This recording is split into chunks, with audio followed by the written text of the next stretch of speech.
Ich habe keine Ahnung, wie sie es gemacht haben, aber dieses E-Bike fährt sich affengeil.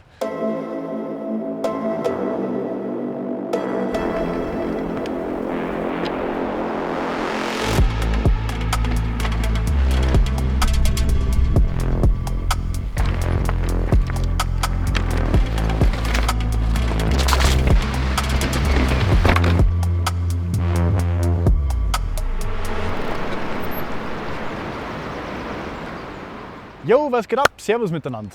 Ich habe jetzt seit ein paar Wochen schon das Aventon Current EXP auf Herz und Nieren testen können. Und ich muss sagen, du spürst nicht mehr, dass du auf dem E-Bike unterwegs bist. Ich war von High Alpine, wirklich technisch verblockte Trails bis zu fummelige Uphill-Passagen, über einfach nur Ballern und Bolzen im Bikepark mit Drops und Sprünge. Was soll ich sagen? Es gibt nichts, was es nicht gibt.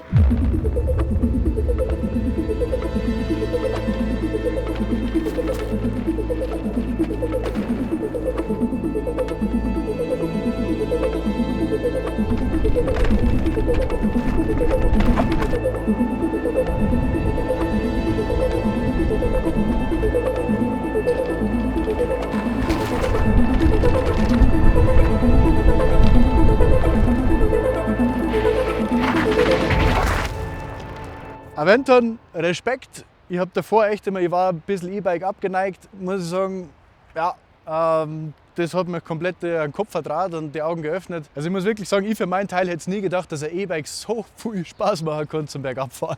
Es ist brutal. Was für mich in der ganzen Geschichte einfach der Gamechanger ist, dass ich nicht mehr einen kompletten Tag mir frei nehmen muss, dass ich jetzt irgendwie eine Enduro-Tour mache, sondern ich kann wirklich nach einem kompletten Tag Computer arbeiten. Wenn es mir zu viel wird, einfach das Zeug weghauen und dann bist du in einer halben Stunde oben an der Baumgrenze und kannst noch 5, 6, 7, 800 Höhenmeter Trail runterblasen.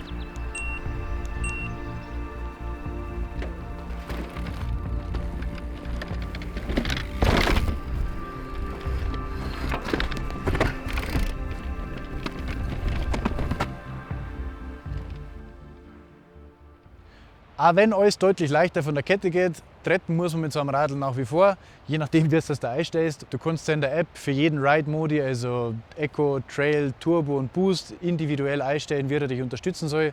Ich zum Beispiel habe meinen Eco-Modus ein bisschen aufgespackst, so dass ich eigentlich jetzt alles im Eco-Modus fahren kann. Habe aber so ein richtig gutes Mittelmaß zwischen Reichweite und Unterstützung gefunden, dass ich locker am Tag meine 2.000, 3.000, 4.000 Höhenmeter machen kann, ohne dass ich Angst haben muss, ob ich jetzt den letzten Aufstieg noch schaffe. Die Wheel Lift Control, also dass beim Bergauffahren das Vorderradl nicht in die Luft geht, dass der Motor das sofort erkennt und ein bisschen zurückschaltet, funktioniert mega.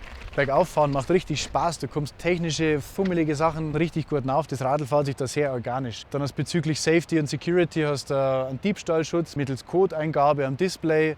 Du kannst da über die App anzeigen lassen, wo ist mein Bike gerade. Eine andere ziemlich hilfreiche Geschichte ist auch die Ride Over Control, dass du in der App einstellen kannst, wie weit nach dem letzten Pedal Stroke soll dich der Motor noch mit unterstützen, also das Bike noch voranschieben. So kannst du quasi über größere Kanten oder Absätze im Uphill das Bike noch leichter drüber heben, wo du eigentlich nicht mehr pedalieren könntest, weil du sonst nicht voll aufsitzen würdest. Da aber die Motorkraft noch hast und dann das Bike einfach easy drüber heben kannst. Und ja, weiß ich nicht, E-Bike im Bikepark, ich habe mir gedacht, was für ein Schmarrn. Aber ganz ehrlich, es macht so viel Bock. Ich war auf Drops, ich war auf Jumps, größere Sprünge auf Doubles. Du fliegst einfach dahin, du hast so eine geile Kontrolle, du kannst so Stoff geben. Wurzel-Downhill-Trails, es fühlt sich mindestens genauso, wenn nicht sogar noch ein bisschen geiler an wie ein klassisches Enduro-Bike. Und über die Jump-Funktion kannst du direkt am Display im Rahmen oder in der Aventon-App anzeigen lassen, wie hoch deine Sprünge waren, was du für G-Kräfte in der Landung auf dem Rahmen gehabt hast, wie der Winkel von Absprung und Landung waren. Und ich glaube, für jemanden, der beim Springen gerade wirklich weiterkommen will, ist es eine ziemlich coole Geschichte, das Ganze in Daten und Zahlen einmal vor sich zu sehen und so seinen Progress wirklich verfolgen zu können. Alter, die Hütten jumpt, Alter, spinnst du, ist das geil. Was ich neben dem, wie sich das Radl fährt und die ganzen Features, die es mit sich bringt, richtig sympathisch finde, ist einfach der Preis. Dass das Radl nicht für 10.000 € über die Bühne geht, sondern für 5.499 mit den Komponenten, was es hat, wirklich schon fast, da ich sagen, ein Schnapperl ist. Klar, ist viel Geld, aber ich meine, wenn man heutzutage sonst so schaut, was die Konkurrenz so verlangt für ihre Kübel, dann bewegt man sich da auf jeden Fall in einem humanen Rahmen. Der von Aventon eigens konzipierte Ultra X-Motor schiebt einfach mit 120 Newtonmeter im Boost-Mode so richtig dahin, oder fliegst du bergauf, so schnell schaust du gar nicht. Die SRAM Maven Bremsen sind einfach richtige Wurfanker, Ein richtig gutes RockShox Fahrwerk mit 150 mm Federweg vorne und 140 hinten. Die Geometrie vom Carbonrahmen ist komplett auf Trail ausgelegt und dementsprechend fahrt sich das Radl auch. Schon komplett SRAM-Axis, Elektroschaltung, die so penibel geil drauf ist. Es kommt sogar mit gescheite Pedale und geile Griffe. Ja, ich habe noch nie ein Radl ausgepackt, wo ich nicht das erste, was ich gemacht habe, neue Pedale und neue Griffe draufgeschraubt habe. Aber ich fahre das Ding jetzt einfach genau seit 480 Kilometern genau so, wie es aus dem Karton kommt. Und ich bin mega happy.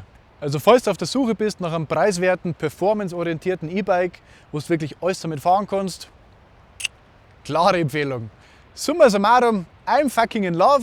Ich kann euch jetzt noch ewig lang darüber zutexten, wie geil das Radl nicht ist, was es für coole Gimmicks hat und wie horizonterweiternd das für mich war. Schaut am besten selber bei aventon.de einmal rein. Das Current gibt es in 3 verschiedene Ausstattungsvariationen. Da ist fix für jeden was dabei. Und ich gehe jetzt wieder Radl fahren. Habe die Ehre. Kim, packen wir's.